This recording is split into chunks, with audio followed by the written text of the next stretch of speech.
Hi, welcome to Embedded World. My name's James, and today I'm going to take a look at our medical imaging reference design.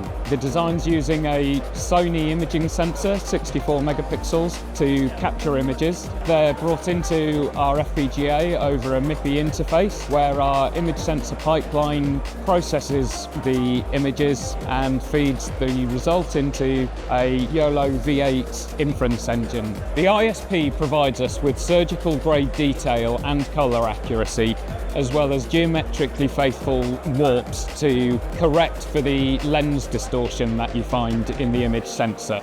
The ISP also provides us with intelligent automatic control to make sure that the white balance and the darkness of the image are calibrated correctly, so the image provided to the surgeon is what they need to perform their duties properly.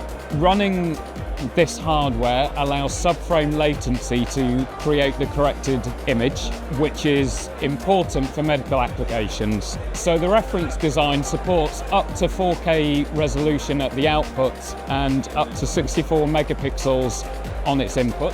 The ISP supports arbitrary warping, and running at 333 megahertz, the FPGA is able to do real-time, low-latency inference on the images fed to it by the ISP pipeline.